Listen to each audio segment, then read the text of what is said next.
para escutar. Tua palavra, tua palavra, tua palavra de amor, tua palavra.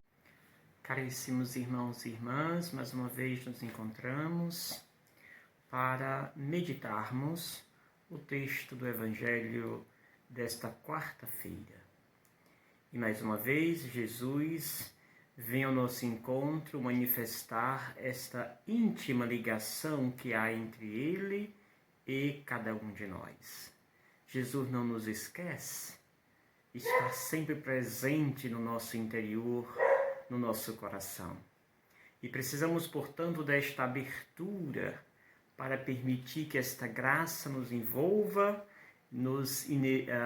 faça com que cada vez mais estejamos inebriados, tomados por esta beleza que é a experiência nossa do homem com Deus.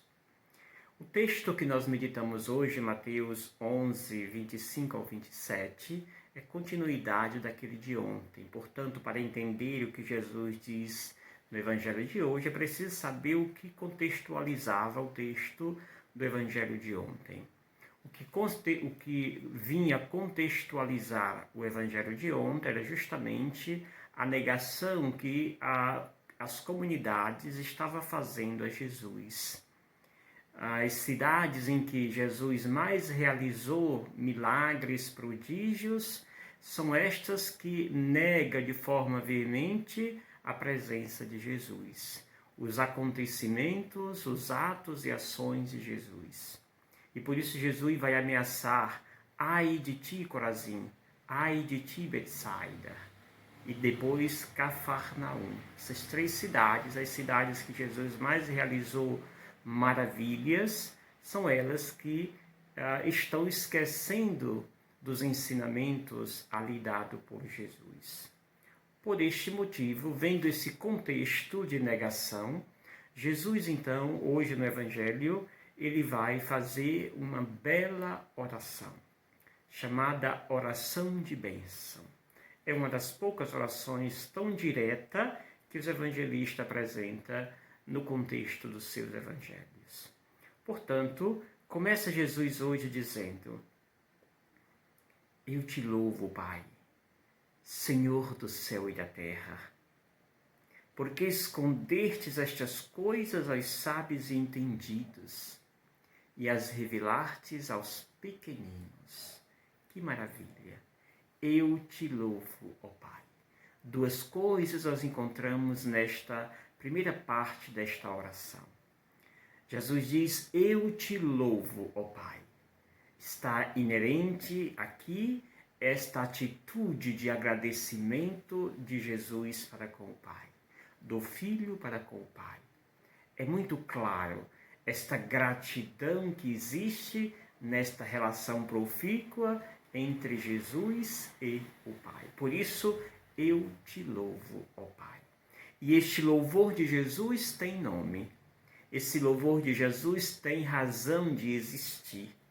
A razão de existir é o segundo movimento do texto, que é justamente quando Jesus apresenta esta razão. A razão é a predileção de Deus.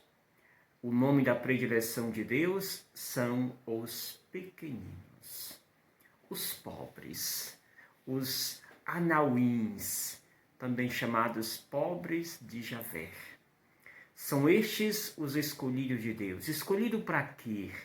Para ter acesso à sabedoria de Deus, para ter acesso ao mistério de Deus. Pois aqueles que eram ditos entendidos, ditos inteligentes, ditos capazes de manter uma relação verdadeira com Deus, são estes que viraram as costas para Deus, porque o seu orgulho, a sua petulância foi mais forte do que sua fé. E todas as vezes que a nossa petulância, que o nosso orgulho, que a nossa autossuficiência se mostra maior do que a nossa relação com Deus chamada fé, nós então perdemos os trilhos, ou seja, perdemos este contato. E aí é como aqueles que estão fazendo o monitoramento do avião que está no ar, né? E ele, quando este avião perde o acesso ou o contato com a torre, então ali há um caso perdido. Possivelmente terá um desastre, um acidente. Assim também, quando nós aderimos ao nosso orgulho, aderimos à nossa autossuficiência, nós perdemos contato com a torre, que é Jesus. E aí acontecerá um desastre. Jesus ontem dizia o tamanho do desastre que acontece quando nós perdemos. E aí, quem são os prediletos e os privilegiados que agora terão acesso a esta graça? Os pequeninos. São eles. Os pequeninos são aqueles que estão abertos à graça de Deus, são aqueles que estão totalmente disponíveis para ser preenchido com a graça, com a atenção de Deus.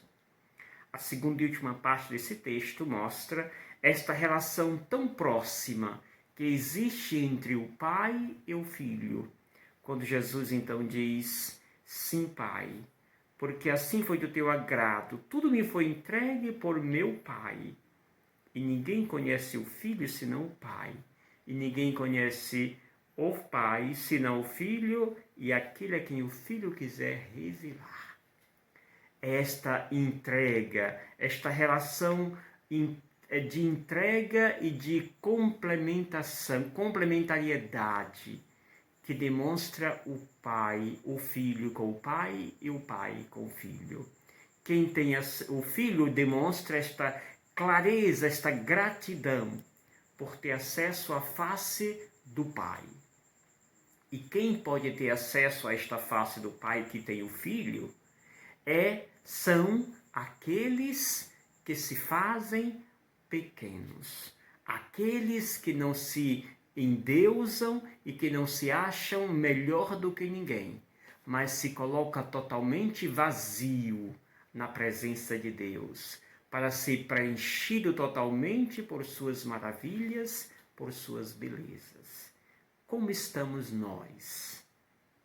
Estou no grupo daqueles que Jesus condena, ou seja, daqueles que se acham orgulhosos, autossuficientes, eu sou melhor, eu tenho fé porque eu vou na missa todos os dias, porque eu sou de tantas pastorais. Quem não faz parte desses movimentos, quem não está na missa todos os domingos, então está condenado. Eu estou salvo. Cuidado com esta autoafirmação. Jesus dá um recado muito claro no Evangelho de hoje. Felizes são os pequenos, pois eles foram selecionados, escolhidos, não por acaso, mas porque eles se abriram totalmente para Deus e se colocaram totalmente de mãos vazias para ser preenchido pelas belezas de Deus. Sejamos nós, respondamos a Deus esta pergunta. Se estamos no grupo que se afastou de Deus, é tempo ainda de retornarmos. É tempo de voltarmos para Deus, dizer ao Senhor: Senhor, eu quero fazer parte deste grupo dos pequeninos. E com certeza seremos totalmente acolhidos por Deus. Tenha uma quarta-feira cheia de Deus, repleta de sua presença. Em nome do Pai, do Filho e do Espírito Santo. Amém. Gratidão. Gachor.